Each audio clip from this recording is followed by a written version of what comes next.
Welcome to the B-Scar TV podcast, the home of high-quality conversation.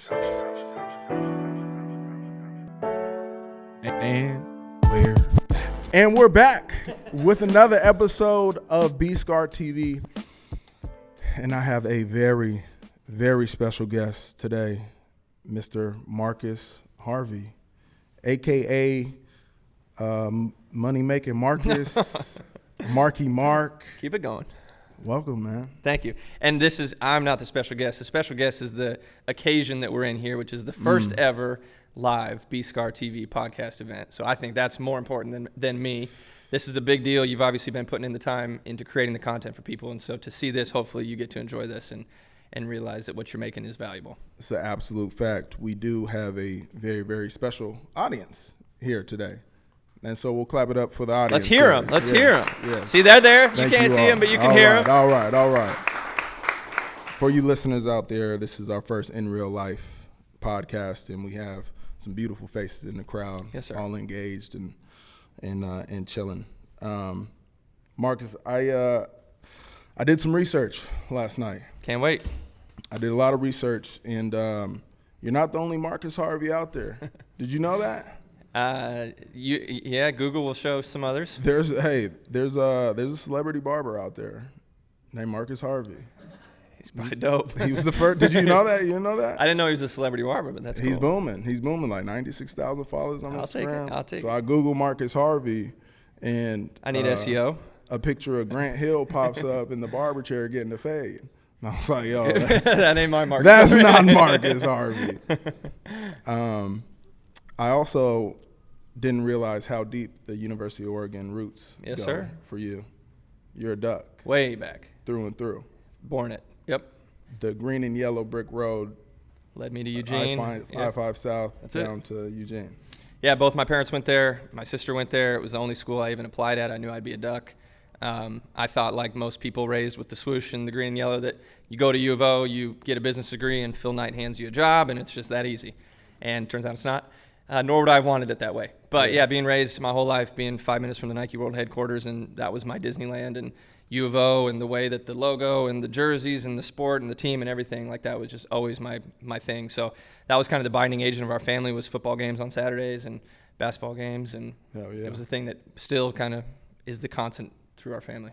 What was your favorite University of Oregon football team? Because I was a U of O guy too growing up. My cousin went there. She was a cheerleader. And then you were a traitor on us. I mean, a couple times. I mean, I wasn't fucking with y'all to actually go to the school, but I was going to the games. What was your favorite? And it's really cool that I get to call him a friend now. But the Dennis Dixon diamond-plated shoulder jerseys, Dixon to Dixon, Dennis to Ed, the statue, all of that was just transformative. That was the heyday of it down there. It was great. That was a heyday. I like that Masoli team. Mm-hmm. Masoli, Rose Bowl team. Jeff Mail. Yeah. The boys. Mm-hmm. Kiko Alonso. Who did you beat up on? What year was that? who was our QB1? Unfortunately, I never beat Oregon through my whole 5-year career in the Pac-12. Not surprised. In my 5th year, when I was at Stanford and we won the Pac-12 championship and went on to win the Rose Bowl, Vernon Adams had the best game of his life, and they beat us. That was a chapter. The Vernon Adams chapter was kind of. It was a little shaky. Yeah, it was a little shaky. Yeah. But y'all got us that night. We'll get you a few more times. I'll never forget Vernon in my life. I'll never forgive the man. I want to dive into your bio here, so we don't got much time. We want to get to a happy hour here. So Marcus Harvey grew up in the Portland area. Born and raised, graduated in 2008 from Century High School. In Hillsborough, In Hillsborough. Went to U of O, graduated in 2012. Started the @Portland Instagram after college when you were 22 years old. There's a more important piece, though, is that my first job out of college was down in Eugene. Thought I wanted to stay down there, got into screen printing and apparel, was working in screen printing companies, and I got fired from my first job. So I just signed a lease. I just told my parents I got a job. I had a college degree, worked at a company down there, and it was a random Thursday at 2:35, and the owner walked in and just handed me a last check and said, "We're going to let you go." And that was just messed me up, and I didn't know what to think and what to do. And you feel like shit when that happens. You feel like you're letting family down. You feel like you don't know your path. And it was because I was young and disruptive. And I try to do a lot of mentorship with young high school and college kids. And a lot of kids have the word disruptive as a negative word. Yeah. And I think society and school and everything tells that disruption is bad. But in my mind, what made me disruptive down there was it was a bunch of 60-year-olds, but I was trying to bring athletes in. I was trying to bring Brennan Scarlett in and make videos and do cool shirts and do cool graphics. And I was trying to make it cool. And they viewed that as disruptive. And so this all happened before the Portland Instagram? Yep. So you had your screen printing experience. Then the Portland Instagram happens, and then Portland Gear is born from the Portland Instagram. Yeah, so I'm living with my sister. I'm driving. I move into a low-income housing down here with a buddy because it's all I could afford, and I'm just flipping screen printing jobs, making a couple $100. Yeah. And we get some people that wanted to work with us because they wanted their shirts on the inside of the shirts to say "Printed in Portland." To me, I was like, "What the? This is 2013, right. So they still wanted, Scarlett Family Barbecue on the front. Yeah. But then people were like, we wanted to say printed in Portland. I was like, why? Why is that cool? Like, what is this? And after hearing that a while, I was like, is Portland something? Like, when you live here, you didn't really realize it, and it's all we had known and stuff. And so I was like, is Portland something? And then you kind of zoom out and you realize, like, we were kind of the talk of the town for a while. Like, Wall Street Journal talking about us and New York Times, and we were the foodie scene and we were the creative scene. And so I was just like, a user on Instagram. And I was at my parents' house one night, and I came across this Instagram that was just at Seattle. I was like, that's kind of cool. And it was all the things going on in Seattle and the events and the places to be. So I looked up the Portland equivalent, and there wasn't one. And I was like, I could do that. I'm on Instagram. I can post pictures of Portland. I can post pictures of the city. So I started an Instagram, which was at portland.nw for Northwest. Okay. And just started posting pictures of the city, and it started taking off. 5, 6, 7,000 followers. Why'd you add the NW? Because Portland was taken. It was taken. Okay. At Portland was taken. It was a dad that was a band member, and a nickname of his was Portland. Right. And he posted a couple pictures of his daughter, and of course he had 16 followers. And right. I was just kind of ahead of that, being like, man, that's a good username. Like, that's is this like my .com bust? Like, can I get this username? Right. So I start bugging him and hitting him with DMs like, hey, can I get this username? He was responding? He was. Well, I got it. So, so the story works out. The story works out. You could have reported him to Instagram. So I went back and forth for him in a while, and I finally got him to agree. The pitch was, I had no money at the time. Yeah. I got him to do $1,000 for the username, and the thing that convinced it was, I said, take your kids to Disneyland. Here's $1,000. Oh, wow. And finally he was like, all right. So this is 2013, so there's no way to do this. There's still not a way to transfer an Instagram name. So I just so I wired him money. I didn't want to wire him money without knowing who he was. So I made him Skype with me at 5 a.m. because he was on the East Coast time. So I was in my parents' house. I'm Skyping with this random dude at 5 a.m. that his nickname happened to be Portland. So I had to wire him $500, which when I have no money and broke, that's it was everything. Yeah, it was just I sent money to some stranger that was half of my net worth. So you put 50% down. I had to send him that first, then he picks up the Zoom. Yeah, okay. And then I was like, hey, all you got to do is add an underscore to your username. And it'll free up your username, and I'm going to delete NW, and we're going to hit send at the same time. I just made that up. I thought it would work. I used my logic, and I was like, this might work. So he adds an underscore. We said, ready, go. His went green. Mine went green. Wow. And so I had at Portland now. So I built it. I built that Portland NW community from zero. So at that point, I probably had 5,000 followers. And it was like a light switch went on. Just starting the next day, I just started getting tagged in everything, and 10, 20, 30, 40,000 followers, and I blinked, and 6 months in, I had 60,000 followers. Damn. And it was because of a good name and a hot city, and it was the right time for Instagram, and it was about community, and I was posting good imagery and stuff. And then that's kind of when all my worlds collided with my background in apparel, my love for sport, my love for identity and branding, Portland not having a baseball team, and generally that's kind of what becomes a logo for the city. Your Phillies hat, a LA hat, a New York hat, and we just didn't have that. So came up with the P logo. It's got the state of Oregon on the inside of it. Expected nothing. Printed 30 shirts from local screen printing. Used my friends as free models. Posted it, and the first day it did $5,000 in sales. Built the website the night before on a Shopify website. Didn't have that many shirts, so I had to start reprinting them. I'd never shipped a shirt before, so I had to help get shipping. And pretty much starting that day, November 25th, 2014, it was every day wake up and how do I do that again? So then you start designing new designs and making new sweatshirts and turning that design into headwear and getting a Volkswagen bus and doing pop-ups around town and just being authentic in the community. And then it kind of started to pick up. Yeah, that's incredible. I didn't know the Instagram story. Yeah. I didn't know that full I keep that one tight. It's in the book if you ever want to read it. But. Okay, yeah, I'm going to have to get into the book. That's interesting, man. And what that tells me about you, which is no surprise, is that you've really been hustling from day one. Oh, yeah. To wake up at 5 a.m., do the Skype, send the money, hit send at the same time. I think living in low-income housing right up here, I think I found 3 heart attacks happening in the elevator. Like, elevator opens, dude's having a heart attack.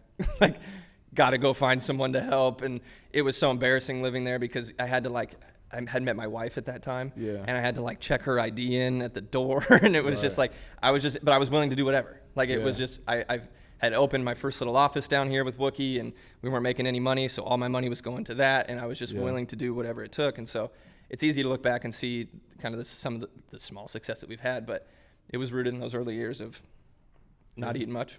What about when you were younger? Were you a hustler when you were a kid?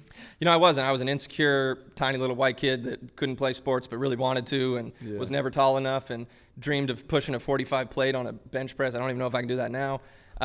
But I was just... I saw your scouting report, man. It was positive. They said you had It's a chance. up here. I try to keep it up here. I come from... My mom was a 35-year education elementary school teacher. My dad was in insurance and business. They were just the most average, great jobs that my parents could have, and just raised my sister and I in a very normal life. And I think I look back a lot and I try to pull, where did my kind of risk-taking come from? And it definitely wasn't from them. It wasn't something I learned. It wasn't like I was on the corner, slinging candy when I was a kid and trying to make a buck. But I was just so profoundly impacted by Nike and University of Oregon and sports. And my life was, going down to Blazer games afterwards and trying to get a headband down by their cars, and, going to Home Depot and buying little plates of hardwood Pergo floors and then trying to get an autograph on it so it looked like a hardwood. I mean, my life was just sport, product, and the intersection of those things. Right. And so I think the lack of maybe the upbringing being entrepreneurial or risk-taking and stuff, I just have so much impact of Nike, Adidas, U of O, Phil Knight, Tinker Hatfield. Those were my Walt Disneys. I didn't give a shit about cartoons and stuff. It was I just wanted to watch sports and figure out what the jersey was. Yeah. It was really born out of a passion. Yeah. That's amazing. So you went from the Volkswagen, you were slinging T-shirts out the Volkswagen. Then that went to your first retail store. So first, I share this because I talk a lot about mental health, and I've dealt with anxiety, and I faint when I get anxious, and I'm on medication. So I go from living on nothing, no money in the bank, paying no bills, and I say that not in a way of I come from nothing. I come from the most supportive family, and my safety net was never bad. So I always felt maybe, if anything, that's why I could take risks, because I felt like my worst case scenario was I could move back home. Fair. It's it wasn't like I had a mortgage right away and kids and the things that I have now. So still a risk though. It was. So first year, and I go from selling absolutely nothing to first year Portland Gear, which is hustling. I sell 150 grand. Then I take a big risk and I sign a lease on a retail store up here. And the second year I do $1.6 million. Damn. With no comprehension of business, of finance, of numbers, of the weight of that, of what that really means, what taxes are. So what an incredible blessing to have that quick of success and to find something. But there has been and continues to be years after that of growing into these shoes and these pants that none of us were trained for, you know, and I love that journey now. I feel like that's part of my mission, is to kind of grow into that. But there are a lot, bad stories of fainting and panic attacks and falling in front of 300 kids and hitting my head, and because I was so overwhelmed, but I didn't know I was overwhelmed. I couldn't realize that that's what it was that I was having quick success that my body and my mind just couldn't comprehend. So there's a whole flip side to all this stuff too that I'm not scared to talk about, and I think is important, and I share that a lot with high school and college kids, is kind of the mental health and the insecurity and all that stuff that comes with it. Yeah. It's been a hell of a journey for you, man. It's been fun. It's been a Still hell of a getting journey. started. And now you just moved into this new store, this beautiful new store. You got the new office. New Washington Square store. Yeah, so this store is where we're coming to you from the podcast. This is the old cleaner space, which was an event space, and I'm sure a lot of people here have been to. Kind of iconic down here for this part of town, part of the Ace Hotel. And I'd had my eye on this spot for about 5 years, and then the pandemic happens and went cold, and I just really wanted this spot. I wanted windows. I wanted a corner store. We had grown out of that store. We'd been there for 7 years, and so this spot happened, and I feel very blessed to be down here in more of a retail core and next to, Powell's and iconic Portland, and kind of on a street that allows for people to walk and shop, and the Ritz-Carlton opening there and the NBA team staying there. So there's just definitely more of an energy down here. So this has been great. It's been a really big year. When you were in the Volkswagen back in the early days, did you have a vision that this was what it was going to be? No, and I still don't know what it's going to be. Yeah. And every day it changes for the better, and I love it. I just knew, and it was authentic to me in that moment. I designed Portland gear for me.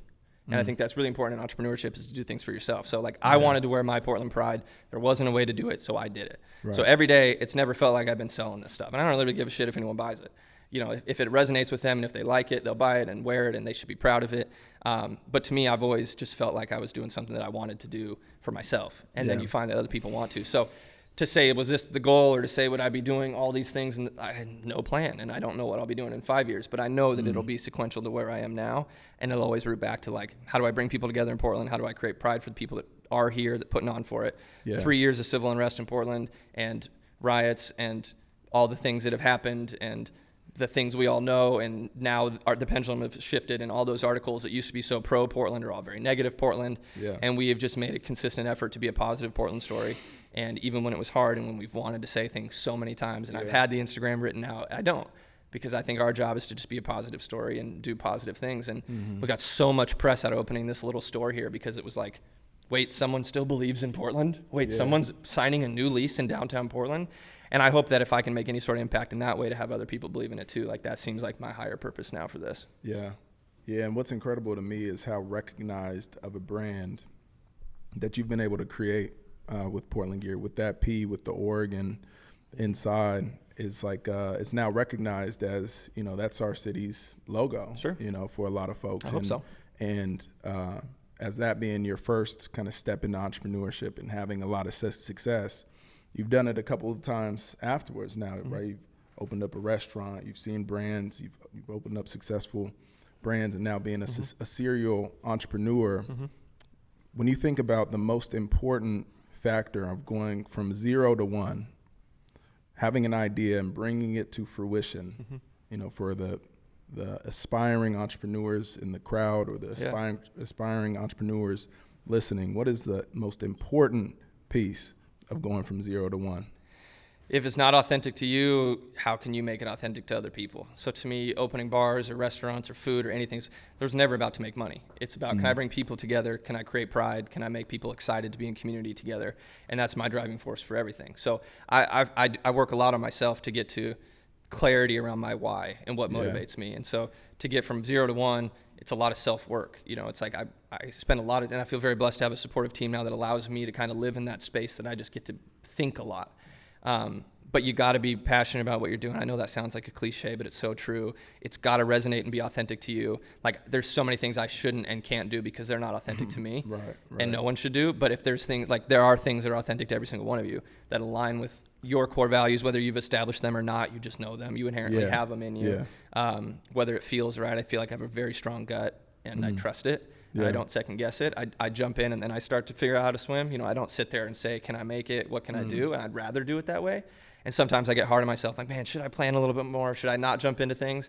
But I think I've also just accepted that that's who I am. And if I wouldn't have done those things, I wouldn't be here. So why stop doing them now? And I'll fuck up. I'll lose money. I'll do something stupid. And I get that. But as long as my path is charted in a way of something that brings pride and brings people together, then I'm happy to fail. Yeah. I'm a proponent of action over inaction. Of course. In most scenarios. Yeah. I think there's a such thing as taking calculated risks and making sure that you're, you know, the risk that you're taking or the thing that you're about to do makes sense in the context of your life. But in more cases than not, I think that actually taking the step and doing the thing is what will allow you to learn what you need to learn to be successful at that thing. And if you never take that step, then you'll never learn you'll never learn. We just had our little offsite retreat, and it was awesome. And kind of a quote that I had found was like you can't be somewhere you've never been without doing something you've never done.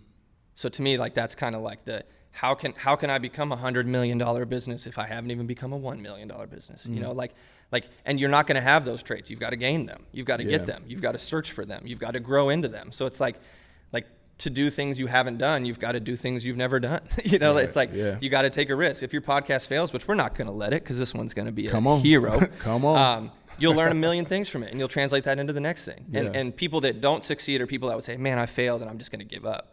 But people that can realize that and be like, no, I learned 30 things from it. I can be better now. I can go do the next thing bigger and better. Like, you fail forward. Like, I think that's the best way to do it. And I don't look back with any regrets, with any things. Like, did I fail this? Or, of course I probably have, but I'm constantly forward because those things gave me the ability to do that. So Yeah. I'm happy I did those things. Right. Yeah. That's great. I appreciate you sharing that. For context for those listening and those here in the room, Marcus and I have been working, we've had a relationship for the last 4 years or so. Noel reminded me last night where we first met. Do you know where? At Deontay's, when you were getting your haircut. Okay, sure. The second time. See? That was it. See? You were right. Yeah, she was that wrong. was You were right. Yeah. Where did I run time? into you IRL in real life? I don't know. I don't remember the second time. The protest on the bridge. Okay, yeah. You were walking alone. I was with her. You had a bandana on your face. We were That's all scared right. for our lives. Yeah, yeah. And you had just gotten back. Yeah. And we walked up there and we laid on the bridge. And I remember you being right over there. I remember that. Yeah. And then we kind of Wow. stayed in touch. Mm-hmm. And then we did our little cool partnership. And then you've done amazing work and continue to in the community with Big Yard and the Juneteenth marches and stuff. And so You forgot about the golf course when I bust your ass on No, the you golf course. okay. Hey, this guy will sneak strokes in there, man. Okay. He'll sneak strokes. Okay. That was fun. But since then, since we first met, we've had a lot of conversations around business and entrepreneurship as I followed your journey and you follow mine. Yep. And one thing I've always appreciated that you've shared with me is staying focused. As a creative, and for the creatives in the room and listening, it's so easy for me to get distracted by the shiny things. Mm-hmm. I always have ideas, right? Ideas will pop up just naturally every day, every night. And sometimes those ideas are, maybe they're trendy or maybe they're, not as suitable for my mission, right? Yeah. And keeping the ideas that you actually execute and making sure that they make sense in the context of what you're trying to do is something that I feel like you've done a great job of doing. And then when I, talk to you about my business and what I'm trying to do and what I'm aspiring to do, you always ask me like, well, what are you trying to build? Why are you trying to do that? Mm-hmm. Like it goes through this filter of, does it make sense, right? And I'm curious if that's something that you've learned over time. Yeah. Or if is that something that came naturally to you, or were you like, you really like take the time, is this an idea that I want to step into because, just because it's trendy, or just, I'm having this kind of flash of excitement, or does this actually make sense in terms of the business and what my vision is overall? Yeah, I think the latter has happened I'm 33 now. I've got 2 kiddos at home, a beautiful wife I've been with since the week I started Portland Gear, which is the biggest blessing in the world. And so I just think I think age, even though I'm not that old, but age and when you have little ones that it just changes your context of how you look at things. Mm. When you have nothing to lose and everything to gain, you've got nothing to lose. So why not try things? And now you just have to be a little more calculated with them. I read a lot of books. I think one of the best books is Start With Why by Simon Sinek, and it's just a great way of, getting to the core of why you're doing these things. And I also think a really good one is like starting at the end. There's Gary Vee and a lot of people talk about like, what's the end? So that's when I question you about this stuff sometimes. It's like, are you building for just ether and because, right. Or are you building because you see the next Barstool Sports and you think you can, through 3 years of hard work and podcasting and building a coalition that you can get to a big, so it's like, I try now to look forward and say, well, what am I building it for? It's like with pizza, with Wild Child, it's like, my end goal with that is just like, are people going to come in and be happy together? So I've already accomplished that. And whether it wins or fails or opens 5 more or 0 more, like I'm happy. But with other businesses I think of or partner with and stuff, it's like, you got to know what the end goal is, because then it just helps align the steps that you're going to take to get there and the people that you need to get there. Yeah. But when you're just building for building's sake, sometimes that's fine because you can find the answer, but having the clarity of where you're going can make you get there so much faster, or else sometimes you just feel like you're swimming in space. Right. Well, it's interesting to have those 2 topics of conversation, right? We're just talking about making sure that you're really calculating, right? But then we also just said to make sure that you're actually doing and executing ideas. Like, what is the bridge between those 2 principles? Other people. Yeah. Like I'm not making pizza right now. I'm not selling I'm not selling clothes at Washington Square right now. I'm not working the bars right now. Like it's building an infrastructure of people who that's their core competency. And they look to me to help with social, and they look to me with help with storytelling, but I'm not unlocking doors. I'm not doing things. And they can't do the things that I can do, and I have no desire of doing the things that they can do, and that's just the symmetry that's found. So to scale yourself, you have to scale through people. And to scale through people, you have to build a system. And to build a system, you have to trust people. And to trust people, you have to train people. And to train people, you got to believe in people. And so I've now in that rhythm of like, I've just got amazing people that work for me, with me, not for me, with me. Yeah. And the more I can allow others to do that, the more it frees up my time and flexibility to find that clarity and stuff. But when I was in the weeds, and I'm in the Volkswagen every night, like I was for years and still am, and got to go pick up the shirts and then unfold the table and sell it and be the one to run the cash register and do all that stuff and then turn it on at 10 o'clock and blow smoke on everyone and peel out of a party somewhere. It's like I've done all that. And now other people get to. And I view it as how can I create opportunities for others to get to experience that as well so that it's part of their story of leveling up as well. Yeah. So I don't need to do everything now. And honestly, the less I do, the better we are. Because the more I can get out of the way and let amazing people, like all these people here and the people that work for all of us and with us, like the more I can get out of the way and just trust that things will happen, they happen better than when I'm micromanaging and holding them. How have you been able to do that? Right? Because like Portland Gear is your baby. Mm-hmm. You know, this has been something that you're working on for now 12 years, right? But when you built it from you and obviously Wookie and the people who were there early on, you know, but I imagine that, you know, you're really attached to it. So then to be able to trust somebody to, you know, do a graphic without having your approval or to run the store without you being there or drive the Volkswagen to that event. How do you get to that point where you're able to, you know, let go? So let's interact the crowd here. So how do you trust someone? What's something someone does that gains trust for you? Showing up. What else? What makes you trust someone? Living up to what they say, great. What else? That's it. So I have Eli, who is one of my best college friends. Employee number one. Lived with me at the yards at Union Station when we were both trying to figure life out. Still with me. Trust him with my life, with my kid's life. Wookie's been with me for 10 years now. Trust him with my life, with my kid's life. Like, I just have people that I inherently trust with, not business life, but with my life. And I have a few people who trust me too, I think. And I think it's a mutual way where it's like, I trust these people, they trust me over years and years of consistency, of showing up, of doing what I'm saying I'm going to do, that I don't just give stuff away right away. But when I can see it and feel it, like I'm happy to let that go. So I just have amazing people. You say, how do I do it? I pour into a team of people that I love and believe in and let them do it with me. Yeah. You can't do it by yourself. No doubt. No doubt. That's great. Outside of that, you know, obviously building a team, managing a team, what have been some of the other challenges or lessons that you've learned along the way? Yeah, the one that we're going through right now is, and have the last 3 years, is our name is Portland Gear. We are inherently tied to the name of a city. Mm-hmm. And on the first 6 years of the brand, that was incredibly great for us. And then for a few years, it was a orange flag for people saying, do I really want to rock a shirt that just says Portland right now? Right. You know? So it's been that, is like, how do we bridge that with still making great products, still telling great stories like yours, like Shawnee's, doing great collaborations with awesome people who are authentically Portland, still making people proud to wear Portland. Because what I've learned through all of it is not everyone says fuck Portland.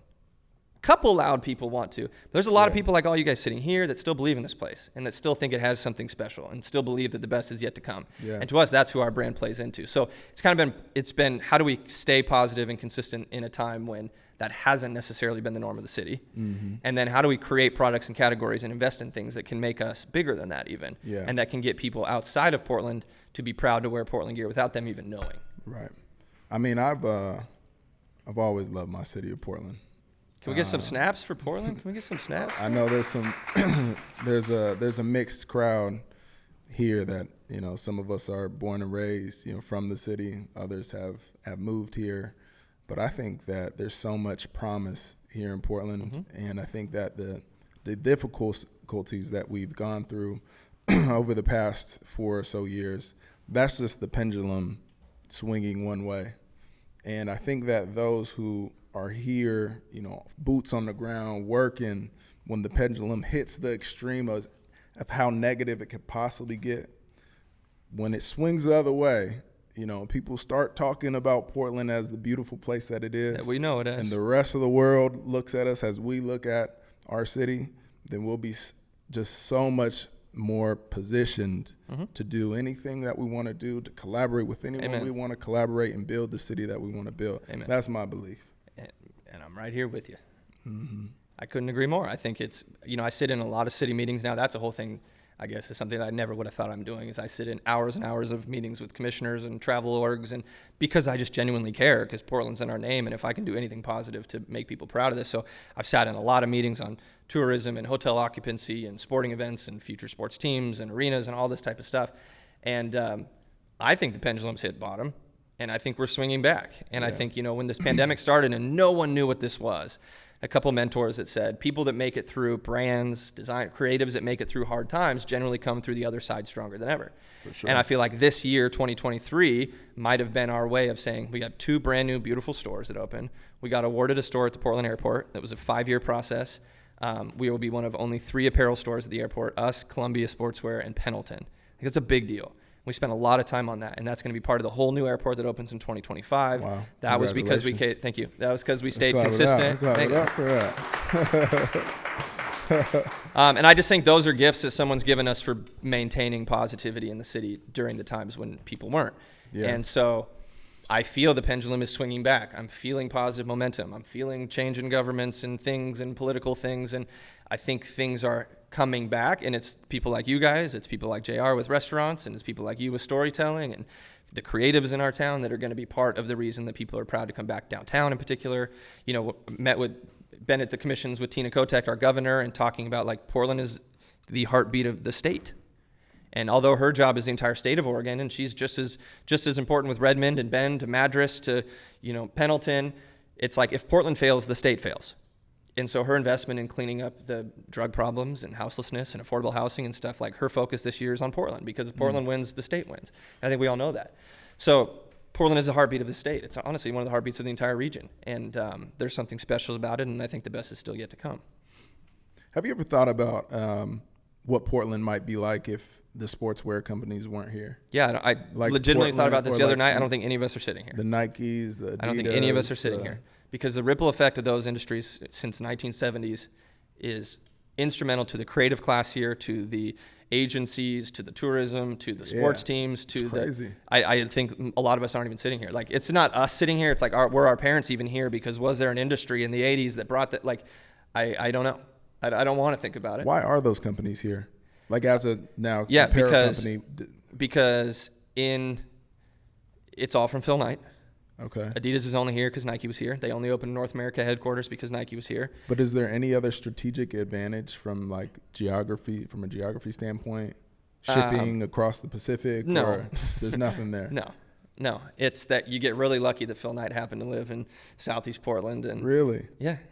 Yeah, and went to University of Oregon and had Bill Bowerman as a mentor that taught him the importance of coaching and sport, and happened to get lucky with his, luck is, I don't believe in luck, but, with his MBA program and, getting into footwear and having Bill as his coach. And, there's something about the region that I think supports pioneering and, finding your way. And I think that's been inscribed in the Oregon Trail from the beginning. And this is a place of explorers and pioneers and founders.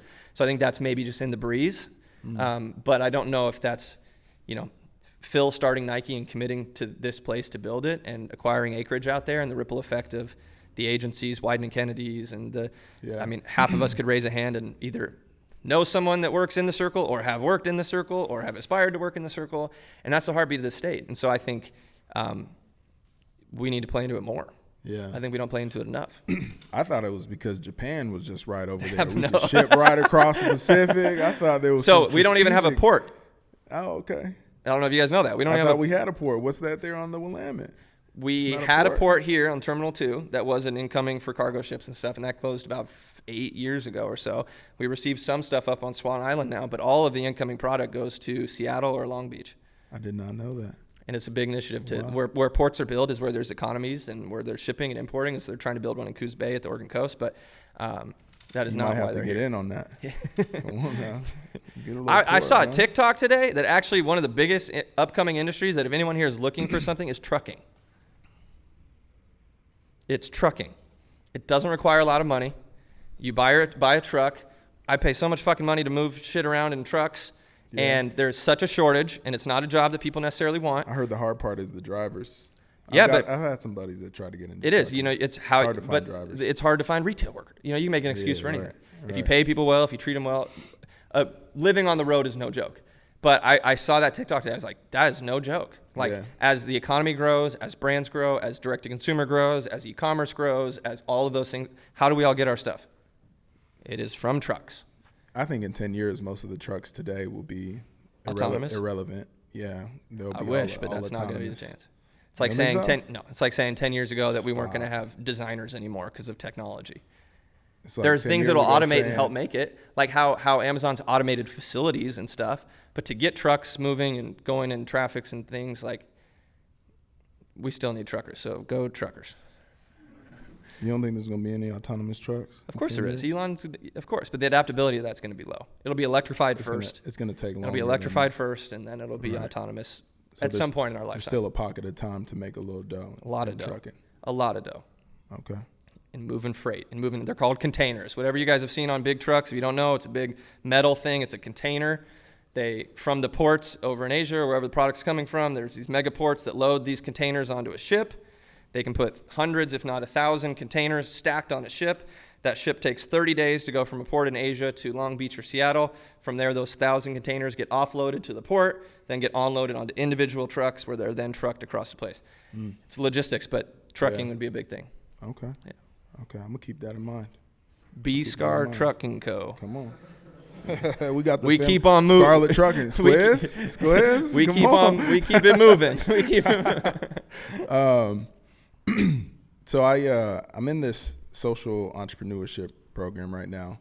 Actually, Vanessa here in the crowd with Flow in the City, she's in the program with me, and we have class basically class every week where we learn something about entrepreneurship, and whether that's about pitching, scaling, fundraising, putting your business model together.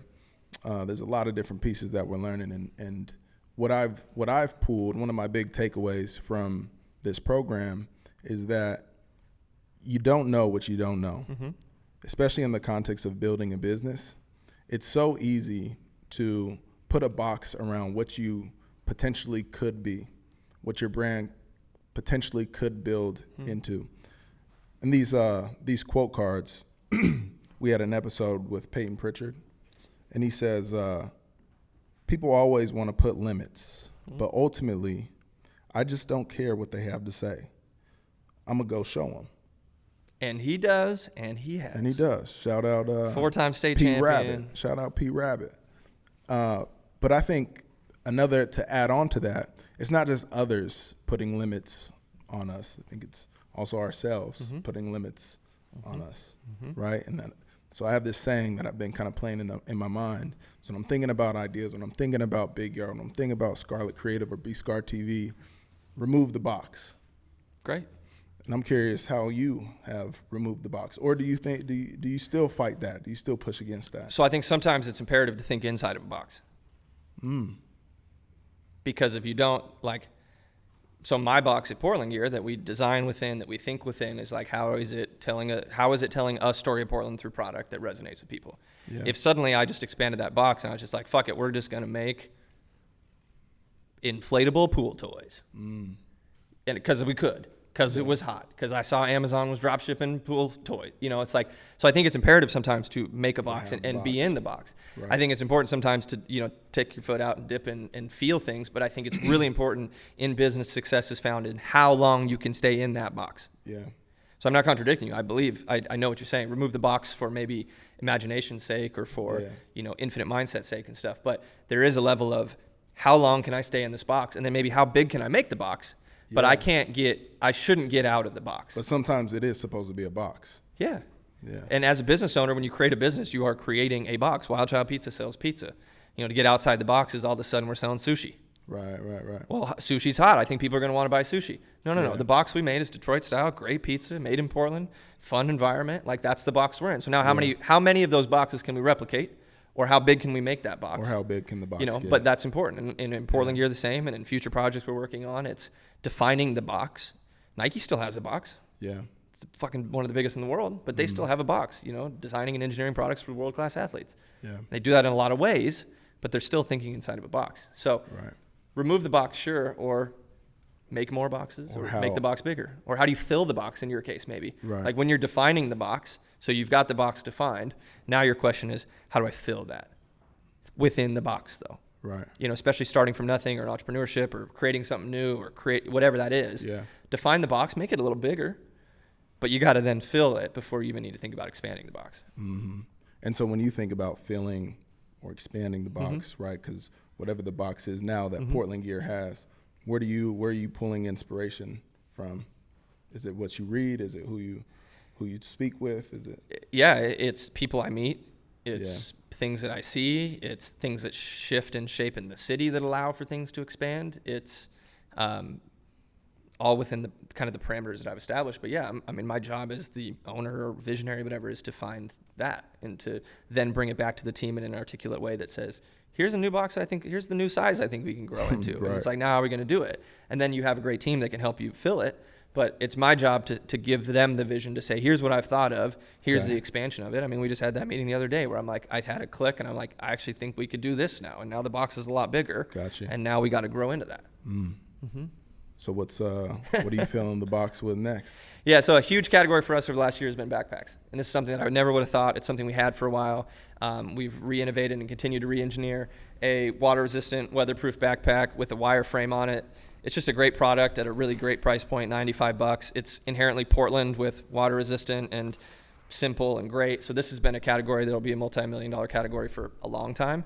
And I believe when you, in the product world, like when you can create a product that actually is designed well and it could last potentially forever. Like when you guys think of a JanSport backpack, when you think of a Adidas All-Star, when you think of a Nike Air Force, like great design product can last for a great amount of time. So now it's kind of in the investment in product.